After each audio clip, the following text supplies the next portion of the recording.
Right, here we are on the beautiful island Coll. Change, where coral grapes crake in the summer, surf pounds the Atlantic shore in the winter, and we are here on really the eastern shore, which is the one facing the mainland, and it's not quite so subject to the Atlantic gales, so it's a little bit more peaceful. We're a bit more out of the wind, and we can sit and enjoy reading a book about the Declaration of Arbroath. The book I'm talking about was published in 2003 and was republished in 2020 with a new preface. It's about a subject which is basic to all Scottish constitutional debate, which is the Declaration of Arbroath. The Declaration is considered one of the most important political documents in Scottish history, though for reasons I'll explain later, it achieved that status comparatively recently. It was resurrected from obscurity in the early part of the last century by those who claim, as many people still claim, including the author of this book, that Scotland's constitutional history is more inclusive than England's. This kind of radical self-righteousness, which is so much a feature in the constitutional debate in Scotland today, infected many historians of what I would call the Runrig generation. Those who like to take the hills and spend their nights bellying in bothies to the sound of anti-English diatribes which include the received wisdom that in Scotland the people are sovereign, whereas in Britain the Parliament is sovereign. The implication being Scotland is a sort of bottom-up culture with a humane idea at the back of it, whereas the British one is top-down. The people who argue that tend to base their arguments on the Declaration. We're only lucky that a more serious generation of historians followed them. Very few of them now take the Declaration seriously as a constitutional document. It's a very important historical document, but as a constitutional document by which is meant something that gives shape to the overall political arrangement of the country, I think it's pretty well now discredited by serious historians, but it is not discredited in the popular political mind. Now, the problem with this is the political class, not ordinary Scottish people, most of whom don't know much about the Declaration, or what little they do know is as a result of what they've heard from the political class and the sheep that follow them. I'm all in favour of sheep, they're all around here, excellent in the oven with little rosemary and garlic in different circumstances, but they don't have independent decision-making abilities, which is what is necessary in a democracy. So the argument about the Declaration of Arbroath really cuts to the heart of what is required for Scotland to be a truly democratic country. Alex Salmond, it will be remembered, proposed in 2005 that the 6th of April, which was the calendar date on which the Declaration was signed, should be a Scottish public holiday called Freedom Day. So, this book here, it's subtitled For Freedom Alone. And that's a quote from the Declaration. The author of the book is Edward Cowan, Edward J. Cowan, as he likes to be styled, who died recently at a ripe old age, but who had previously been Professor of Scottish History and Literature at Glasgow University. Professor Cowan was widely honoured and was a pioneer of what's called people's history, which was once fashionable in the West among lefty academics with a guilt complex, at least this is the way I see it, the guilt complex that their country was insufficiently Soviet. Now, in the post-Soviet world, people's history, of an extremely distorted sort, I might add, but though this book is distorted too, as I shall try to demonstrate shortly, people's history is making a comeback under Mr. Putin. But it is for freedom alone that I'm making this little program in order to show that people's history really isn't the right way to look at this issue of the Declaration of Arbroath. Now I'm going to concentrate on a much more important aspect of people's history, namely the danger to civil peace which is posed by artificially highlighted differences between different sections of the community, in this case the community of Great Britain. That's where the Declaration of Arbroath comes in. In fact, the original document was intended to reduce the dangers of conflict between Scotland and England by persuading the Pope to prevent the English going for what, in 14th century terms, was a second referendum after the Scottish army under Robert the Bruce had won the first round at Bannockburn in 1314. The Declaration, of course, being written in 1320, 6 years later. Now, to nationalists, the importance of the Declaration of Arbroath is that it is evidence of popular sovereignty in Scotland, as opposed to England, which allegedly had parliamentary sovereignty, although, of course, at that time, England had no parliamentary sovereignty. And this may seem like an arcane distinction, but let me give you one example of its importance. In 2003, when members of the Holyrood Parliament swearing their oaths or affirmations of allegiance to the Queen, and renouncing to the Crown, as a governmental concept and therefore to the Constitution, in other words, the fundamental political structure of the country, Nicholas Sturgeon said, "Before making my affirmation, I wish to declare my belief in the sovereignty of the Scottish people." Now, this seemingly innocent form of words is intended to convey the idea that she was one of those who imagined Scotland had a more democratic constitution than England did. This, of course, is nonsense, since as 1707 the underlying assumptions of the Constitution of Great Britain have been identical from Land's End to Muckle Flugger. But what she perhaps intended to say was that the Scottish Constitution before 1707 had been more democratic than the English one. And since both of those are unwritten, this is a happy hunting ground for politicians with an axe to grind or who want to cause trouble in some fundamental way, like arguing about the status of the country's constitution. And it's for that reason that I've devoted some space in my own book, The Justice Factory, to explaining the true facts behind what was originally called the Arbroath Letter, but which nationalists renamed a declaration because they see it as being comparable to the American Declaration of Independence. Since the Scottish electorate, by and large, doesn't know a great deal about either document, the Declaration of Arbroath can easily be used quite wrongly because the Declaration does not actually say what these people say it says. Alex Salmond said at the time he proposed Freedom Day, "We are the inheritors of that vision and that ideal of setting the country free." Now, you can take your view on whether being set free to be ruled by Alex Salmond is a good thing or a bad thing, or whether the same applies to Nicholas Sturgeon, or indeed whoever's going to follow Nicholas Sturgeon, as somebody inevitably one day will. This produces all sorts of strange results. In 2021, the 701st anniversary of the composition of the Declaration, a series of festivals was arranged in and around Arbroath with performances of music, storytelling, song and dance. Total cost for all this was, according to a Scotsman, £232,000. And, that's big money for a country that is struggling to find the cash to finish a couple of homemade ferries in a Port Glasgow shipyard. But, because it's freedom, you'll spend whatever it takes. Now, Professor Cowan, in his preface to this new edition, the one I've got here, some commentators seem unwilling to acknowledge the letter's essentiality, paramountcy, and eminence. That's the Declaration of Arbroath, the Arbroath Letter. Its essentiality, paramountcy, and eminence, while appearing quite relaxed about the privacy of England's much inferior and now largely redundant Magna Carta. Now, this form of sneering at everything English is a peculiar vice of nationalists, from Nicholas Sturgeon, Alex Salmond, through to Mr. Putin. England had invaded Scotland in the 1290s due to a dynastic dispute. Scotland was beaten into submission by King Edward I, known when I was at school as the Hammer of the Scots.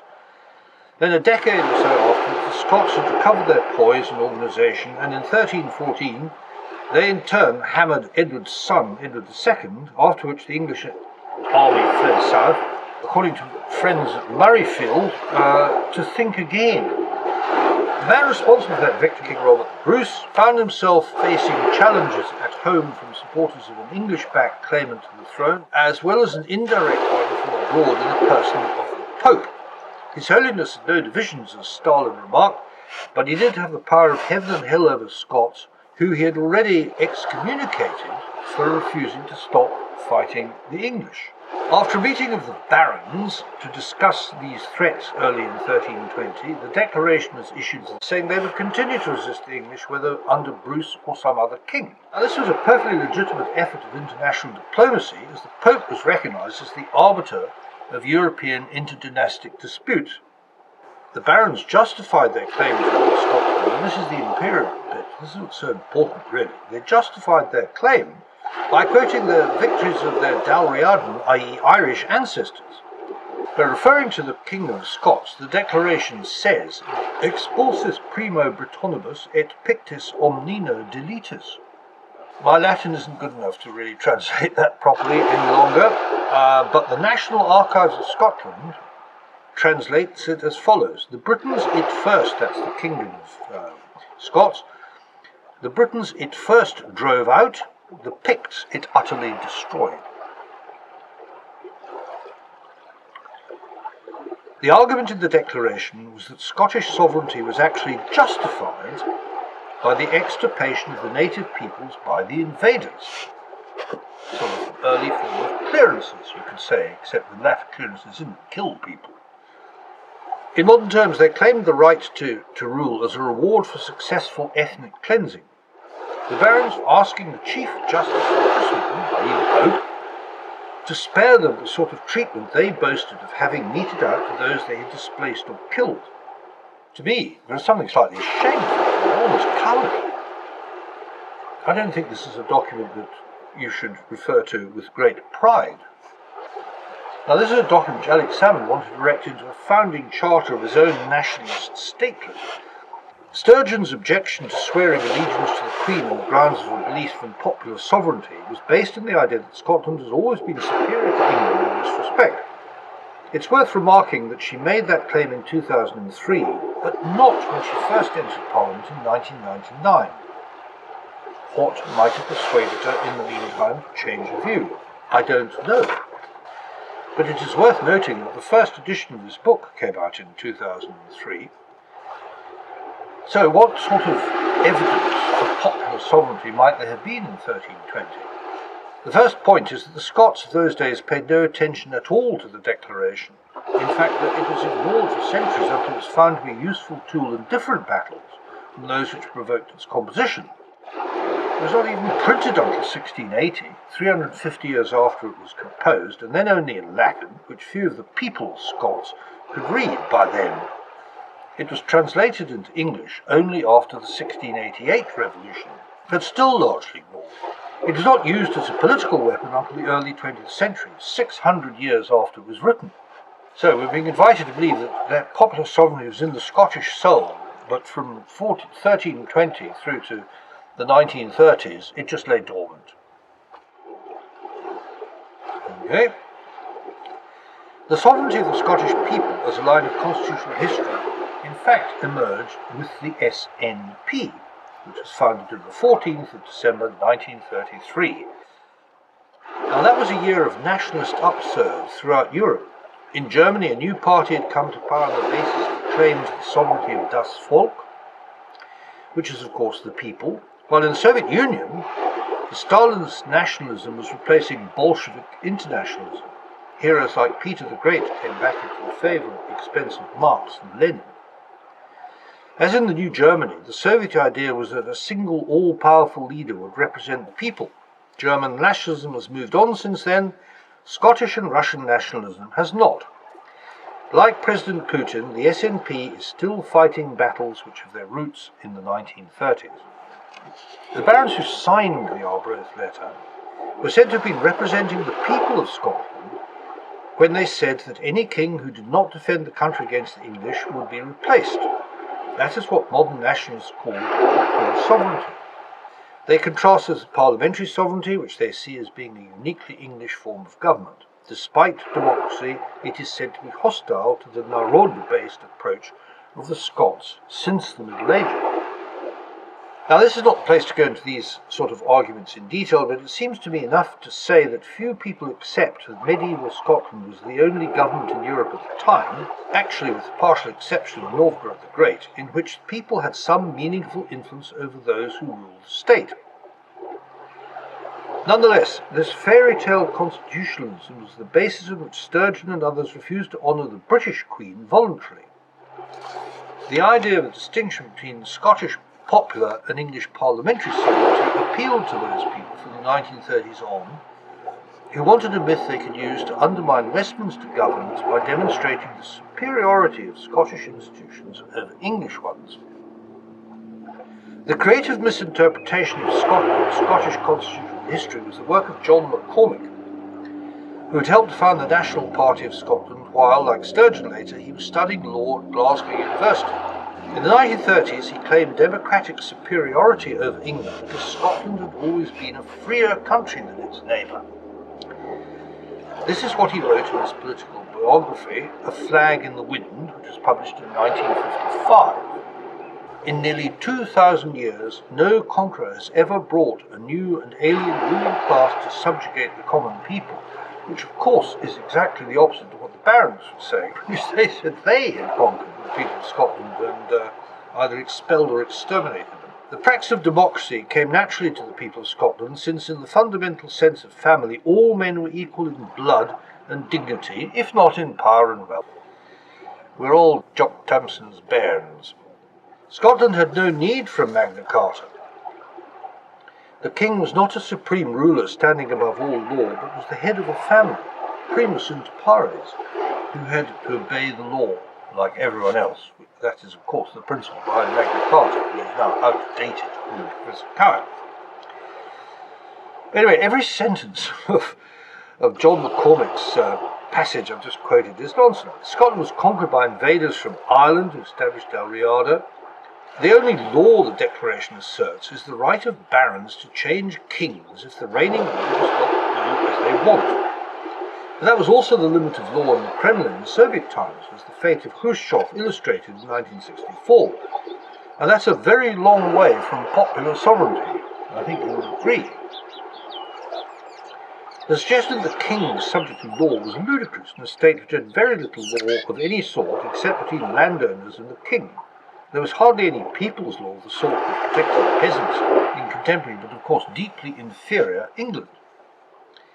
Later, the idea of law controlling the king, which was the core concept in the Magna Carta, was specifically denied by James VI after he became James I of England. He believed that he was descended from the conquerors of the land north of the Tweed, and so had the same right to rule there as heirs of William the Conqueror south of the Tweed after 1066. James argued that he ruled by right of conquest and therefore, like any imperial victor, above all native law. Victory in battle was a sign of God's favour, hence divine right. That theory was the main cause of the civil war in Britain in the 1640s and 50s, and Charles I was beheaded for accepting this view, despite the fact that he was born in Dunfermline. So between the wars of independence, i.e. Bannockburn, 1314, and 1532, when the College of Justice, i.e. the Courts of Session, were founded, there was not much civil law in Scotland, even in practice. The theory of what we now call Scots law had to wait for Viscount Stair in the 1680s. Criminal law was then also patchy, and in any case was largely delegated to the owners of regalities, sheriffdoms, and other heritable jurisdictions, i.e. to the lairds, or in English terms the gentry. They had rights comparable to those of the lords of the manor and manorial, i.e. local courts, of the Norman gentry. The Treaty of Union in 1707 explicitly preserved these heritable jurisdictions as rights of property in Article 20. These jurisdictions were common in the Highlands and Borders and not unknown elsewhere, and were not abolished until 1747 in the wake of Culloden. The Scottish Parliament was a gathering of lairds and nobles with a certain number of burgesses, and it is worth noting, for all the baloney put out about the inherent democracy in Scotland, hardly anybody was allowed to vote in its elections. This was popular sovereignty without popular enfranchisement.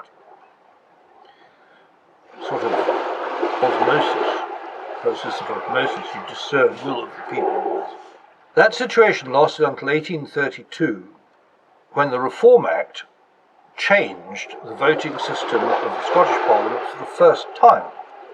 The old Scottish Parliament voting system carried on until 1832.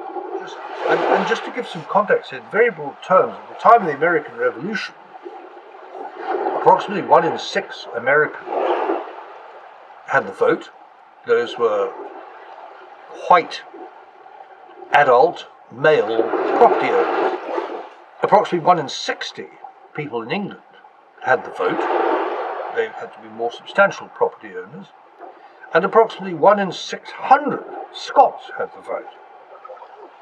For example, here, in the Isle of Coll, in the constituency of Argyllshire, it had, right the way through this period, until 1832, as a result of the constitution of the Scottish Parliament, it had an electorate of about 50 people. Same with Inverness, next constituency up. Not only that, every single one of the MPs who served for Argyllshire was a Campbell, appointed by the Duke, or selected by the Duke, I should probably say. And the Reform Act itself wasn't even a product of Scottish democratic internal sensibility. It was a product of an aristocratic English approach, in the sense that the person who was Prime Minister at the time who led the government that put it through was Lord Grey, the Northumbrian nabob, you could say.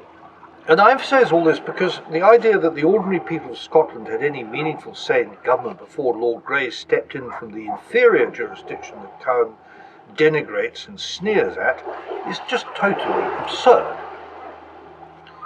Misusers of the Declaration of Arbroath, like Alex Salmond and Nicholas Sturgeon, base their claim to rule a separate Scotland either on what, if they're ignorant, is a false prospectus, or, alternatively, if they're not ignorant, is a knowing political fraud.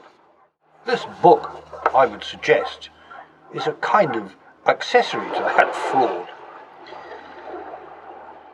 And I'll only end by saying that the person to read on this subject is a guy called Colin Kidd, excellent historian, who's taught in Glasgow and Belfast and is now the Professor of History at the University of St Andrews. And I especially recommend his book on this general subject, The Union and Unionisms, Political Thought in Scotland, 1500 to 2000. It was published in 2008, and you can go a little bit further if you've discovered the joys of legal history and have access to the juridical review. His most relevant article on the subject is called Sovereignty and the Scottish Constitution before 1707. And Professor Kidd is clear about the view at the time, i.e. not in Holyrood in 2003.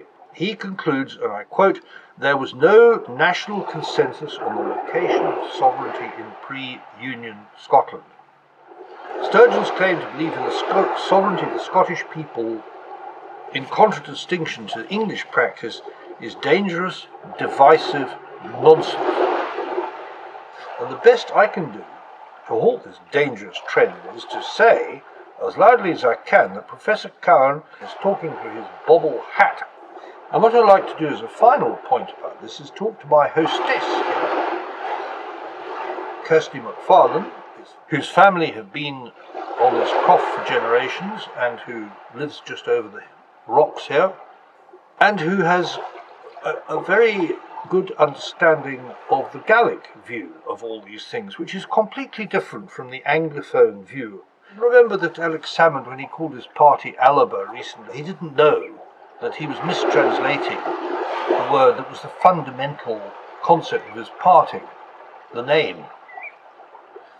So, I will now ask Kirsty to explain in a few words how she sees the difference between these two ideas of political sovereignty and parliamentary sovereignty, but first of all, basically, the issue of sovereignty. Sheikh, ha me dolchut rish na húrstí an draste. Ha mission am huye garig ha je hokan mun vleone shachkiet jiuk, shia jiuk. Garig ha doen gestuich fer an roesjel, fer een beug toe een naadje, trussig agus a krunjach an kuch spray. Ulevers an alm tok al maal. sé ro bháin le hacinir, agus saon le dúch ar a gael a bhean dáchean te cholle ag an náam seo, agus nu a bheith hiad ar amach na sémasach seachad, bheith ecisan, ar amach na répoltach a hógal fig na scíre. Mar sin bheith déithnar ag stréiste an na seo an na sórastol. Duine a bheith san lugan na dúcha agus inmheh a rí agus na parlament brechtaniche a dhéan. Súil dé a bevisse don na Collich gotá, a bhí a Gaelic do chuach na riach in jo Gaelic do cheannas na caiimbalach. Céir hiad bliana na behráide nu de scríomh an líte reinimel an op vroig sa bhlinne 3 keer fichad. Ba muintear challe as séie an dúchgaren a bhachke ó hús a chaáil meach rúil waarne. Kutsiken na chur an nuie vrúsich agus a chailm ferran a veice an ar a gael. Chan je list sé a bheith ekesen líte op vroig agus na briaren a chaie chur an géú. Curí mi gealcatá go de gas na Collich ó seo meach na bevésale 3 na Nílan, an dúchgur an úraachge, seach an dunne fatas a bhena rí ar a gáiltoch. Ag an nuil náams gan deach a líchte a scríbeh, ha mi fistrach gon bíach na Collich cúteach a cárig an an bíaldaris, roig a chuirigur na lochlanich, as sé gaifsan na hélan an na níre galappe a chaáil, díirech lechad bliana runne sin. Hí sin an anamanáte in Nílain, gur na cóicrich út an gála, fat úne bhór, agus haiscud do gad gúin imetach clechcach skil is teolach. Mar sin chanurin na hapretú, gur sin carit a jaalliste, an commas in na dúine a bheith furach dlú op vroig.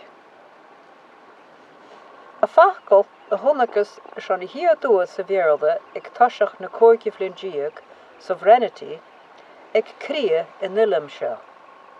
Ha tían an rangis mar sovereignté, ach san a salvajan a hánig an daseach mar superanus. Kutsiken, nyo rotiken a ha as cion chai. Ha ciolach sa landú cuach as áste de gúich, a ha tarsí nyo eisimalach. Ach mar a bheith ían a gíisigain na behráie, ha tjespet an dráste héin. An án an lávan an flói, a ha chuach seo na waie, nyo rotiken a bhunne sa bhain don parlament an na lunain a han. Sa bhléan na 3 keer is fichad, va alappe na dúich ime chultarach. A gailtach sa níir, an an arcah is seolting, na hua fo smaig na lochlanach, agus tír mór na halapping har a rodúine a brin Frankis is bearla. Súil an gabe a chritsin, gur o slóach na dúcha seo, an mún fagúnach go rinne ag an mún án, a gúntachach gur an úntasan, a bheith a chuach as áiste seo. Agus gur o bói san bí ag ginnachke rí na halapping. Well, thank you very much, Kirsty. That makes it very clear, and I rest my case.